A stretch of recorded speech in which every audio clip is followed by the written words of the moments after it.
SM Store, amanah dalam muamalah. Hamdan katsiran thayyiban mubarakan fi kama yuhibbu rabbuna wa yarda. Wa asyhadu an la ilaha illallah wahdahu la syarika lah.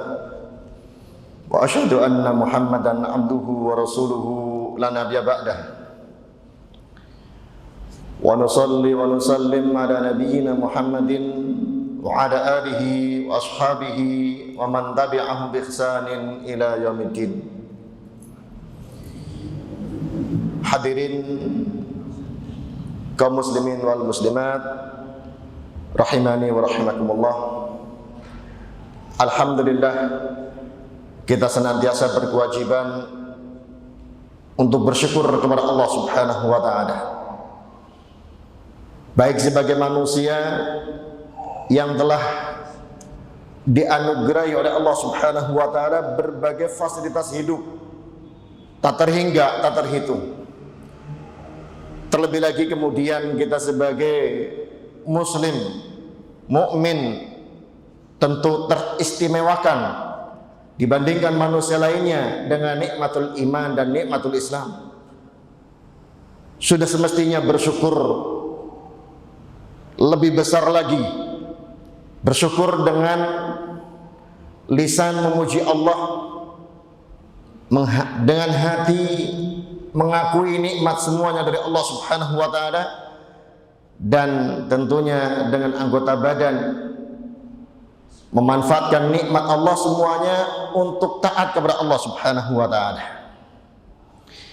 Kemudian salawat serta salam semoga senantiasa terus tercurahkan untuk junjungan kita Nabi besar Muhammad sallallahu alaihi wasallam beserta keluarganya, para sahabatnya dan para pengikutnya yang baik sampai akhir zaman. Kemudian hadirin sekalian rahimani wa rahimakumullah. Rasulullah sallallahu alaihi wasallam sudah menyampaikan kepada kita bahwa tabiat anak Adam itu banyak berbuat salah. Kullu bani Adam khata. Semua bani Adam bukan hanya khati yang berbuat salah, tapi khata yang sering dan banyak berbuat salah, tanpa ada pengecualian. Yang ada disebutkan berikutnya, wa khairu al-khata'in at-tawwabun. Sebaik-baik yang berbuat salah adalah yang bertobat. Dan tentunya setiap kita seringkali mengatakan ingin bertobat dari dosanya, baik terucap dengan lisan kita ataupun yang hanya dalam hati, jatuh dalam perbuatan dosa ingin bertobat. Namun pasang surut, karena memang faktor berbuat dosanya itu luar biasa. Di samping kita lemah, hati kita lemah, pikiran kita lemah, ilmu kita lemah, dan dorongan untuk berbuat dosa itu besar dari jiwa kita sendiri, jiwa yang memerintahkan untuk berbuat jelek, an-nafsul ammarah, maupun yang dari syaitan, syaitan yang berwujud manusia ataupun yang berwujud jin yang tidak nampak. Nah, dalam hal ini ada satu risalah yang ditulis oleh Al-Imam Ibnul Qayyim Al-Jauziyah, yang sebetulnya ada berada dalam satu kitab yang cukup besar yang berjudul Uddatus Sabirin wa Dhakhiratus Syakirin, bekal orang yang bersabar dan tabungan orang yang bersyukur. Ada satu bab di dalam kitab tersebut yang membahas bawa'ithul khalas minadz-dzunub, faktor-faktor pendorong untuk bertobat dari dosa, motivasi-motivasi yang membuat orang terdorong mau berlepas diri dari dosa. Dibawakan cukup banyak faktor-faktor yang mendorong orang untuk bertobat dalam risalah tersebut, namun dalam kesempatan kali ini kita sebutkan sebagiannya insyaallah. Yang pertama, yang harusnya menjadi motivasi bagi setiap kita untuk bisa mengerem dari perbuatan dosa adalah ijlalullah, mengagungkan Allah Subhanahu wa taala. Tak kala kita sadar tentang keagungan Allah Subhanahu wa taala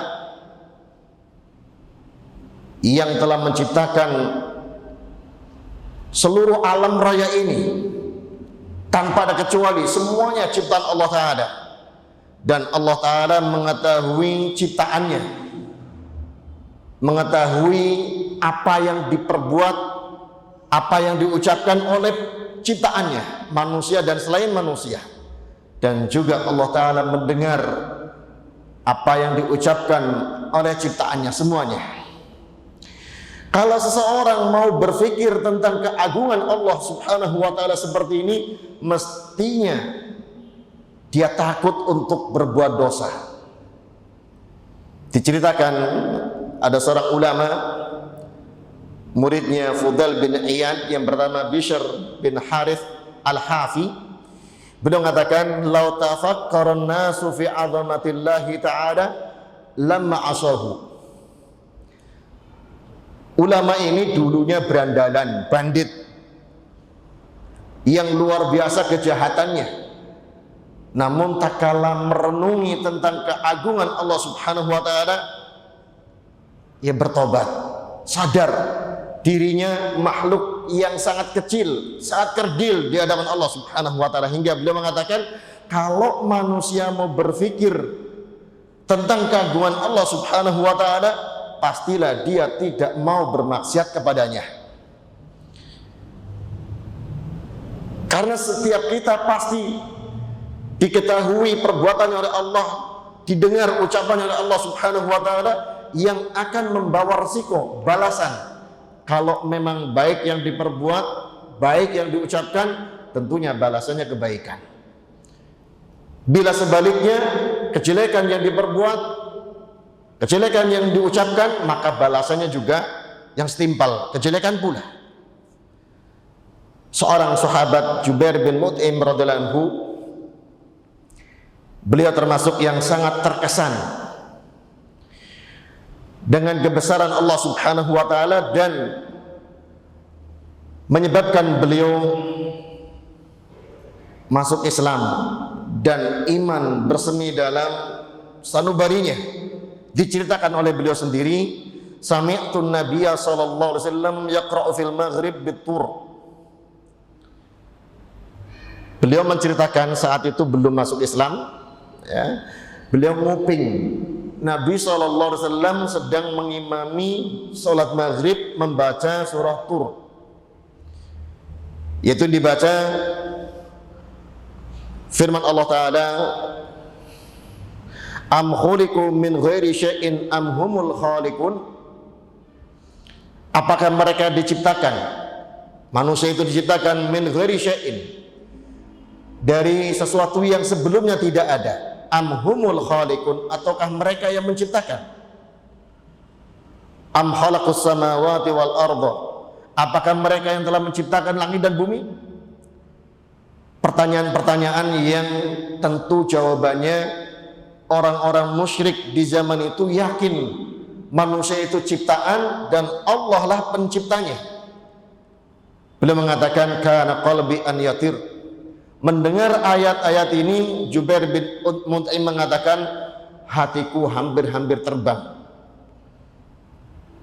Dan dalam lafaz lain diterangkan, wa dzalika awwalu ma waqara al-imanu fi qalbi. Itulah yang pertama kali menghunjam keimanan dalam hatiku. Hadirin sekalian rahimani wa rahimakumullah.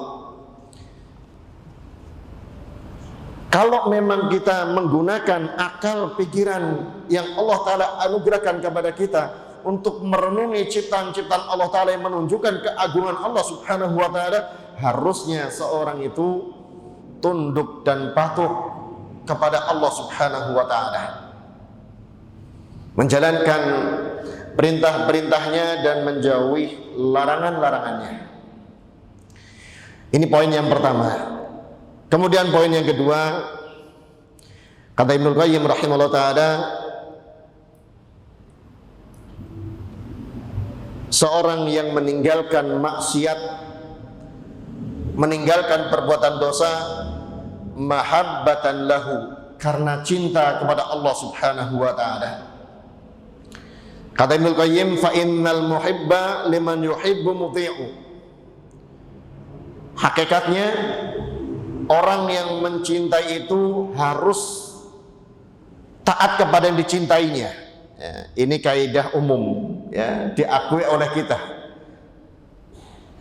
Kalau kita cinta, ya, kepada seseorang, tentunya akan mendorong kita menuruti kemauan yang kita cintai. Ya, karena memang ada dorongan hati untuk membahagiakan, untuk menyenangkan yang kita cintai, kita taati. Makanya dikatakan oleh beliau berlanjut, afdalut tarki tarkul muhibbin. Sebaik-baik tindakan meninggalkan suatu adalah yang dilakukan oleh orang yang mencintai. Ya. Kama anna afdhala ta'ah ta'atul muhibbin. Sebagaimana seutama-utama ketaatan adalah ketaatan orang yang mencintai. Kalau kita memang mengklaim diri sebagai orang cinta kepada Allah, mestinya meninggalkan apa yang dilarang oleh Allah subhanahu wa ta'ala. Karena cintanya kita kepada Allah, kita tidak ingin melakukan apa-apa yang dilarang oleh zat yang kita cintai. Sebagaimana mestinya kita mentaati sepatuh-patuhnya kepada zat yang kita cintai. Apa sih perintahnya? Kita patuhi, tidak memandang hukumnya apa ini wajib atau sunnah, yang penting perintah kita tunaikan. Itu hakikat orang yang mencintai. Ya. Dan itu yang digambarkan dalam kehidupan para sahabat dahulu. Mereka tak kala ada perintah, nggak memilah, nggak memilih. Perintah ya langsung dikerjakan, karena asalnya perintah mestinya bergegas ditunaikan. Ya. Asy-Syaikh Abdul Razak hafizahullah ta'ala menjelaskan tentang keterangan dari Ibnu Qayyim ini. Beliau mengatakan, idza ashghala al-'abdu qalbahu bihubbillahi azza wa jalla sarafahu hadzal inshighal 'anil wuqu'i fi ma yu'sihi Allah azza wa jalla. Bila hati seorang hamba, hati seseorang telah disibukkan dengan cinta kepada Allah azza wa jalla, maka kecintaannya kepada Allah akan mengalihkan dia, memalingkan dia dari terjatuh dalam perbuatan maksiat kepada Allah subhanahu wa ta'ala. Akan menjauhkan dia dari perbuatan yang membuat Allah azza wa jalla murka. Ya, tentunya dalam hubungan manusia saja, ya, seorang suami tidak ingin melakukan hal yang istrinya jadi marah. Malah sebisa mungkin istrinya bahagia, ceria, menimbulkan keharmonisan. Sebagaimana istri ingin selalu berbuat yang membuat suaminya mencintainya, suaminya tambah bahagia bersamanya. Ini dalam hubungan manusia, ya. Kalau memang seorang aku cinta kepada Allah, mestinya juga menjauhi hal-hal yang membuat Allah Ta'ala murka. Dan setiap muslim mestinya tahu apa yang membuat Allah Ta'ala murka. Ada perintah diabaikan, tidak dikerjakan, Allah Ta'ala murka. Ada larangan malah tetap dilanggar, ya. Ada yang haram, ada yang makruh, tetap dilakukan padahal sudah tahu. Nah, ini yang membuat Allah Ta'ala murka. Allah Ta'ala mengingatkan dalam surah Ali Imran ayat 31 yang sudah sering kita dengar, Qul in kuntum tuhibbunallaha fattabi'uni yuhibbukumullahu wa yaghfir lakum dzunubakum. Katakan wahai Muhammad, jika kalian mencintai Allah, maka ikutilah aku, ikutilah Nabi Muhammad SAW. Allah akan mencintai kalian dan Allah akan mengampuni dosa-dosa kalian. Kemudian dibawakan oleh Syekh Abdul Razak syair yang sudah banyak beredar di tengah kita, yang mengatakan ta'sil ilaha wa anta tudhiru hubbahu. Syair ini ada yang mengatakan ucapan Imam Syafi'i, ada yang mengatakan ucapan Abdullah ibn Mubarak dan lain-lainnya. Bisa jadi satu syair diucapkan oleh beberapa ulama. Engkau bermaksud kepada Allah, tapi engkau menampakkan cinta kepadanya. Ini kan kontradiksi, ya. Makanya dikatakan hadza muhalun fil qiyas badi'u. Ini suatu yang mustahil menurut akal yang sehat.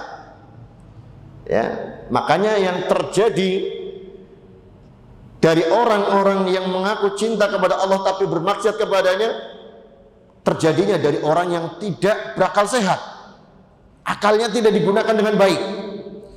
Kalau ngaku cinta kepada Allah, ya taati Allah. Makanya kemudian lau kana hubbuka shadiqan la ata'tahu. Kalau memang cintamu itu jujur, pastilah engkau akan mentaatinya. Innal muhibba liman yuhibbu muti'u. Karena kaidahnya yang mencintai itu akan taat kepada yang dicintainya. Ini sebagai bentuk ujian kepada setiap yang mengaku cinta kepada Allah Subhanahu wa taala. Buktikan dengan perbuatan. Kemudian masuk poin yang ketiga, sebagai motivasi untuk meninggalkan perbuatan dosa dan kemaksiatan, yaitu tentang merenungi nikmat dan kebaikan Allah Subhanahu wa taala. Tentunya sebagaimana sudah sering diungkapkan, nikmat Allah, kebaikan Allah tidak mungkin kita hitung. Sebagaimana Allah taala katakan, wa in ta'uddu ni'matallahi la tuhsuha. Jika kalian menghitung nikmat Allah, kalian tidak mampu menghitungnya. Nikmat yang di dalam tubuh kita saja, ya. Kita taunya mahal, taunya berharga, tak kala ada yang sakit. Sakit ginjalnya, sakit paru-parunya, sakit jantungnya, sakit organ-organ yang di dalam tubuh. Oh, ternyata berharga sekali. Ini baru yang ada dalam tubuh kita. Yang di luar tubuh kita lebih banyak lagi. Dikatakan oleh Ibnu Qayyim, fa innal karima la yu'amilu bil isaati man ahsana ilaihi.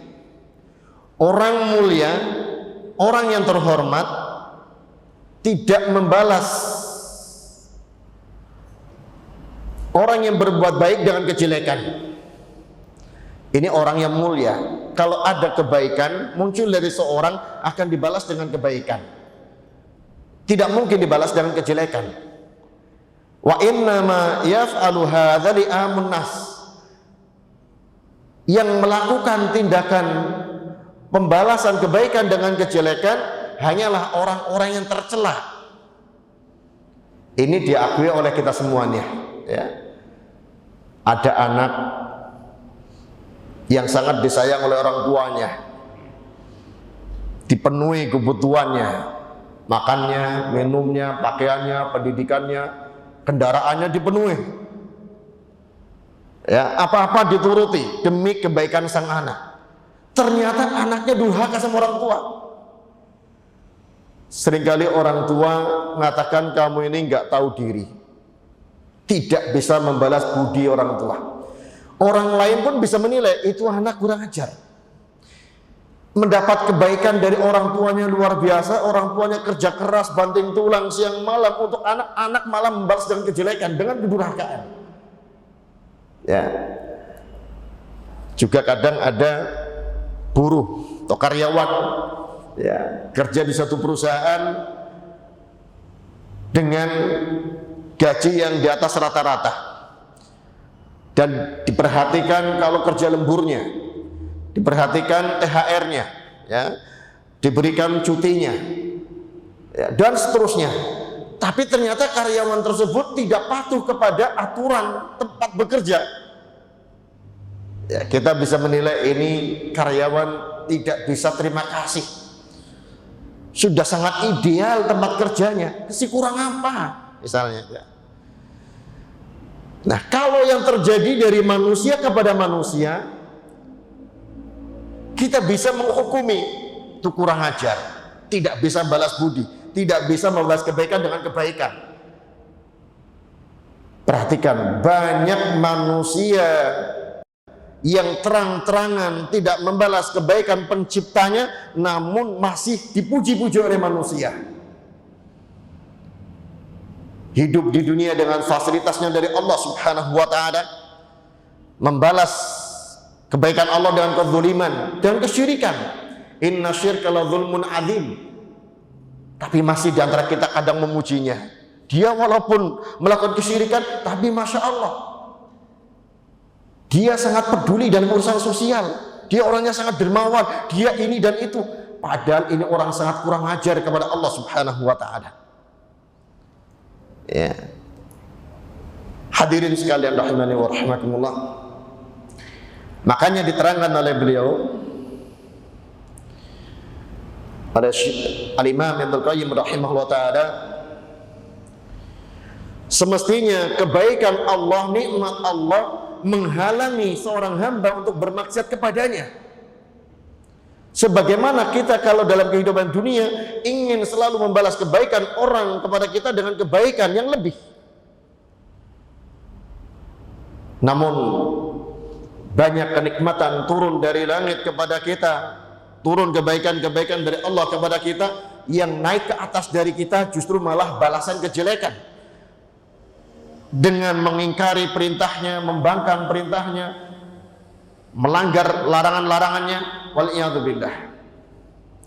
Hadirin sekalian rahimani wa rahimakumullah, Asy-Syaikh Abdul Razzaq rahimahullah ta'ala mengutip satu kisah yang dibawakan oleh Al-Imam Abdul Ghani Al-Maqdisi dalam kitab At-Tawwabin, kisah yang terjadi pada Imam Ibrahim bin Adham.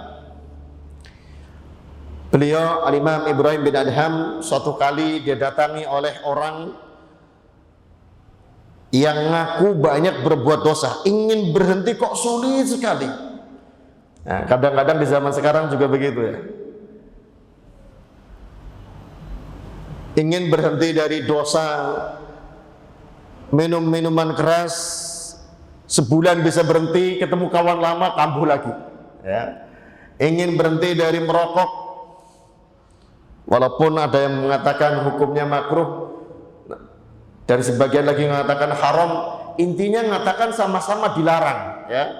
Mau haram mau makruh sama-sama dilarang. Itu larangan Allah Subhanahu wa ta'ala. Bisa berhenti sebulan 2 bulan, ketemu kawan lama kambuh lagi. Kadang ada yang ingin berhenti dari riba, ya. Tidak kuat ternyata, ya, kurang modal, ditekan keluarga, ya, dikucilkan oleh kawan-kawan dan seterusnya, akhirnya kembali lagi. Kadang-kadang muncul beban berat kalau meninggalkan hal-hal yang diharamkan, ya. Atau kadang ada orang yang berat sekali menjalankan perintah Allah, ya, untuk sholat berjamaah.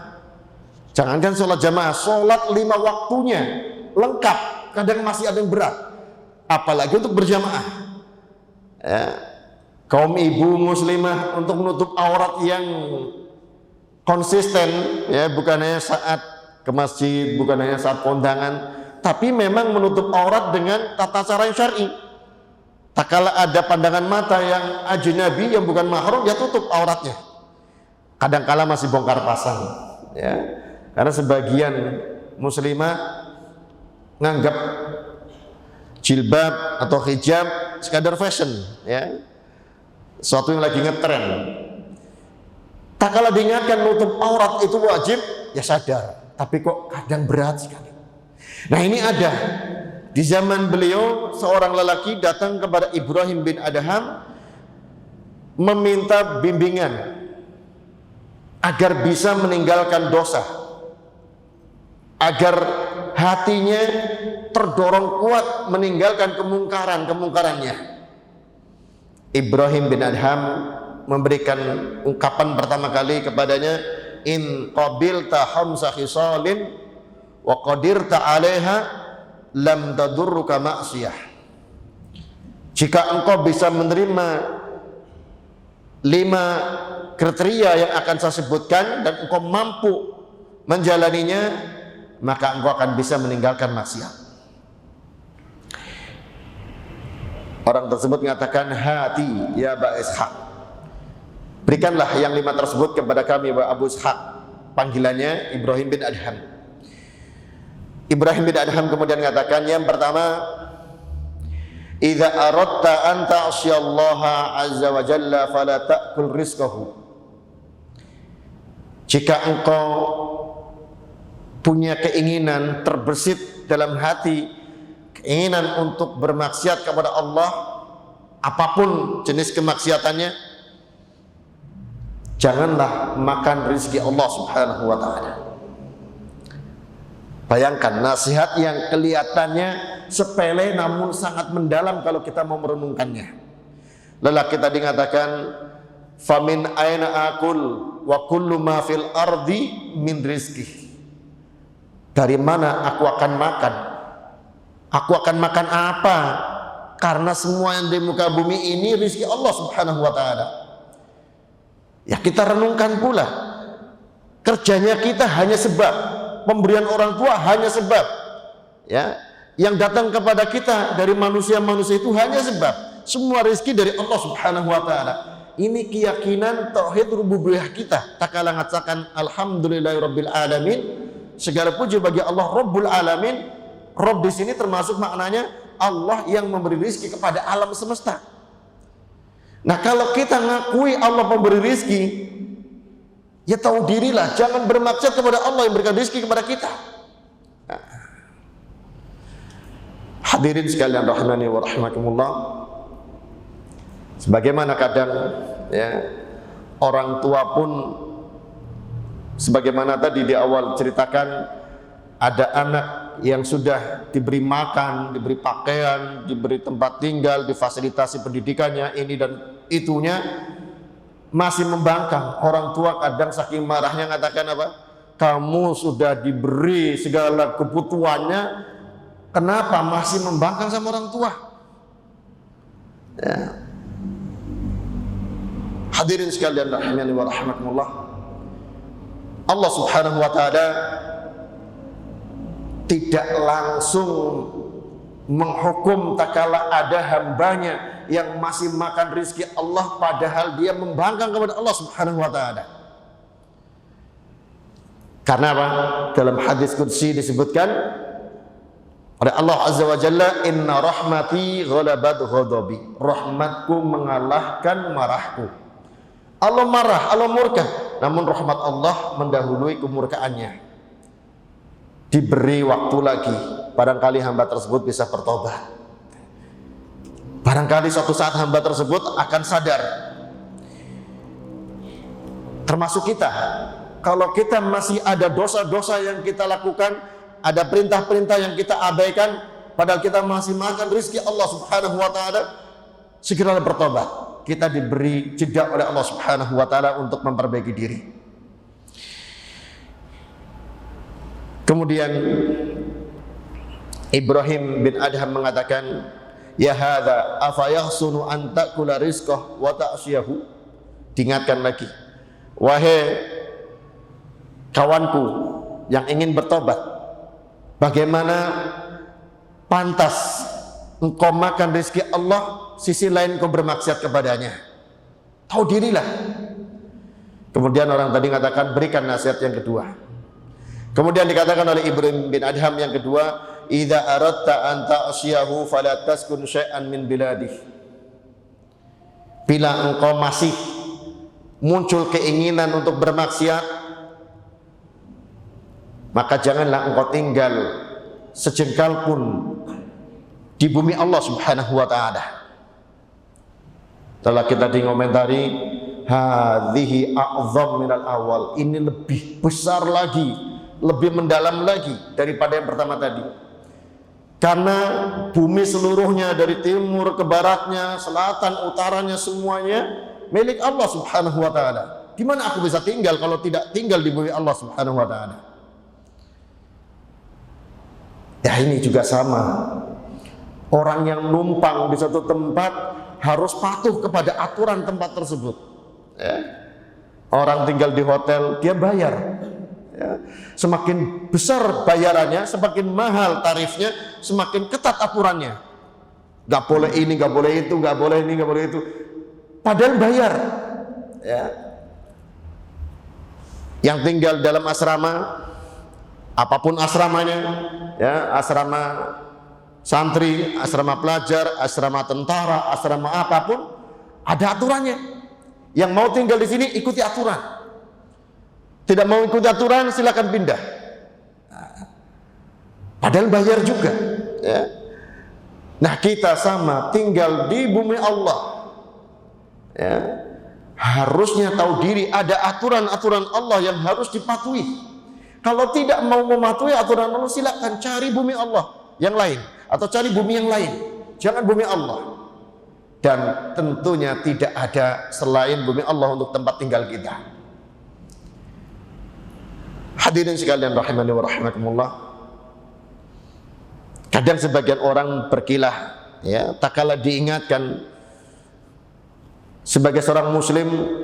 Nah, ini saya pernah dengar langsung, ya. Tak kala diingatkan kita muslim harusnya mengikuti ajaran Allah, ajaran Rasulullah, malah jawabnya apa? Saya ini orang Jawa, makannya di tanah Jawa, tinggalnya di bumi Jawa, ya saya ikut budaya Jawa. Ya ini sempit sekali, ya. Betul ini tanah Jawa, ya. Kita makan dari bumi yang ada di Jawa ini, namun semuanya milik Allah Subhanahu wa taala. Jawa hanya sebagian kecil tempatnya, ya. Keseluruhannya milik Allah Subhanahu wa taala. Ini ucapan orang yang, ya, sangat sempit pola pikirnya. Seorang muslim pola pikirnya luas, ya, bahwa semuanya rizki kita dari Allah Subhanahu wa taala, tempat tinggal kita milik Allah Subhanahu wa taala, dan kita memang akan kembali kepada Allah Subhanahu wa taala. Kemudian orang ini diingatkan, apakah layak kalau kamu masih makan rezeki Allah dan tinggal di bumi Allah untuk bermaksiat kepada Allah? Tentunya sangat tidak pantas. Ya, sudah makan rezeki Allah, numpang di bumi Allah, kok masih membangkang kepada Allah Subhanahu wa taala. Orang ini mengatakan lagi, berilah kami nasihat yang ketiga.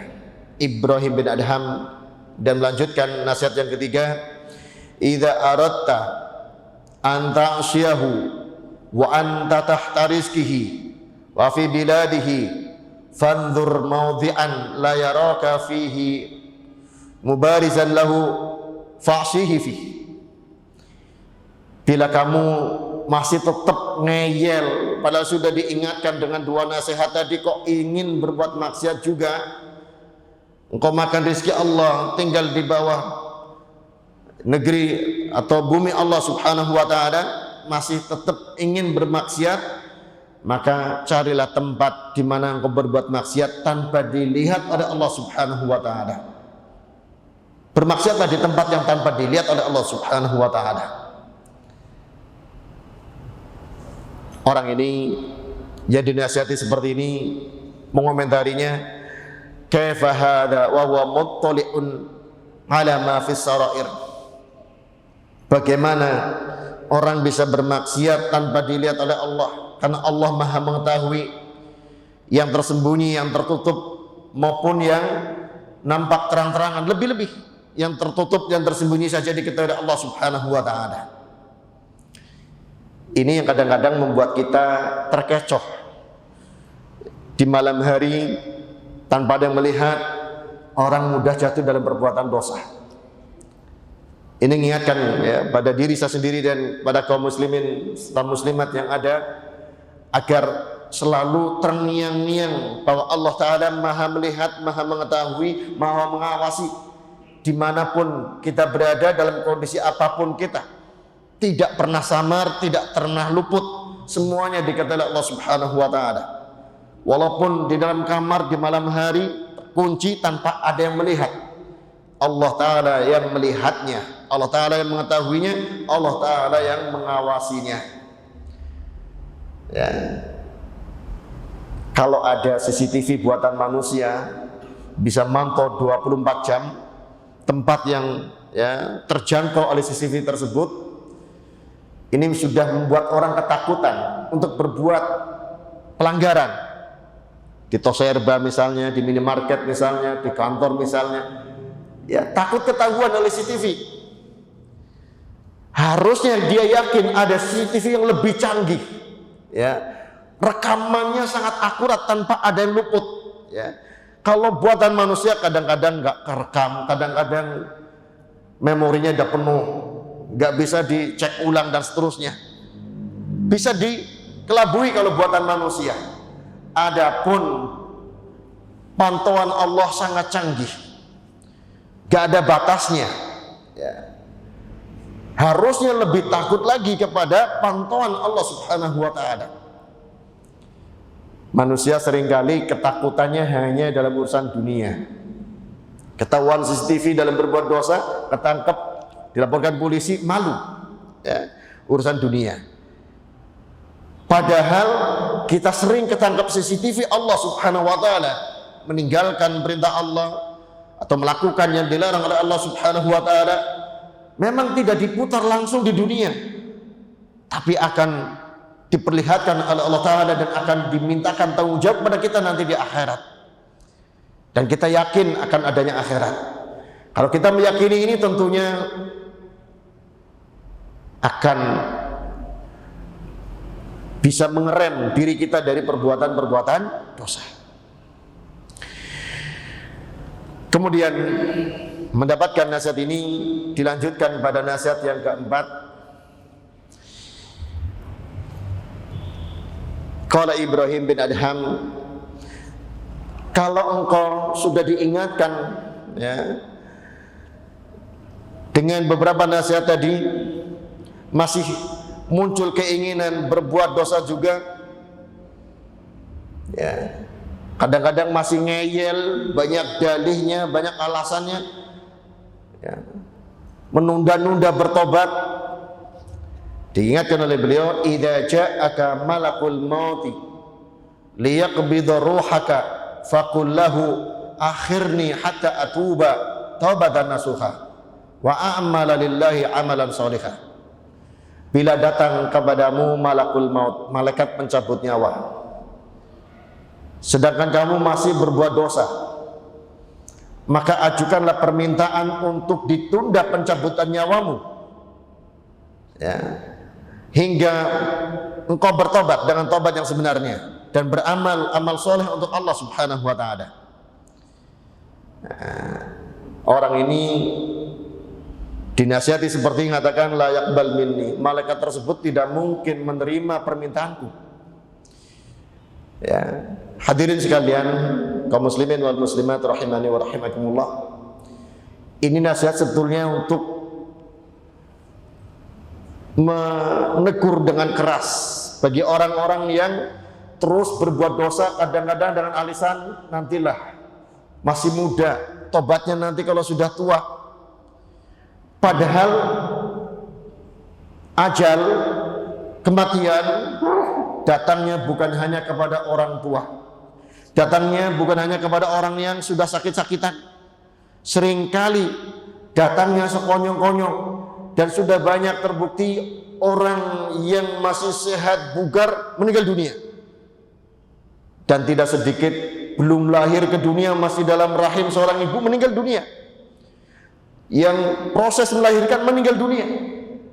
Artinya ajal itu hanya Allah Ta'ala yang mengetahui kapan datangnya. Malaikat pun nggak tahu, hanya diperintahkan. Maka tidak mungkin menawar kepada malakul maut. Itu gak mungkin, karena Allah Ta'ala telah mengatakan la yu'akhirallahu nafsan idza jaa ajaluha Allah tidak akan menunda ajal seorang bila telah datang saatnya. Apalagi malaikat. Malaikat hanya menjalankan tugas. Itu pun andai kata seorang bisa ketemu malaikat, dan kita tidak mungkin ketemu malaikat karena malaikat makhluk gaib dan datangnya sekonyong-konyong tanpa diketahui seperti apa wujudnya malaikat pencabut nyawa. Ini merupakan gambaran ya, bagi orang yang menggampang-gampangkan bermudah-mudahan dan menunda bertobat. Hadirin sekalian rahimani wa rahimakumullah, jangan dikira yang namanya ya tobatnya kita diberi waktu nanti pada umur pensiun 60 tahun, 63 tahun, tidak. Ya memang keumuman umur umat Nabi Muhammad SAW antara 60 sampai 70 tahun. Itu hanya keumuman. Ya. Namun yang kurang daripada itu juga banyak. Apalagi diterangkan oleh para ulama di akhir zaman semakin banyak mati mendadak.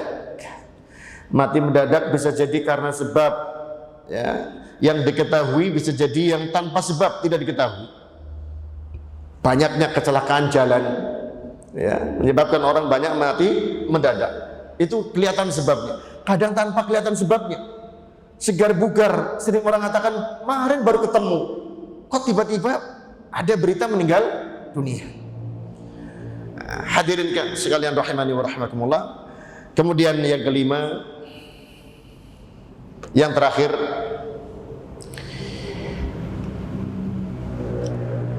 diingatkan di sini oleh beliau,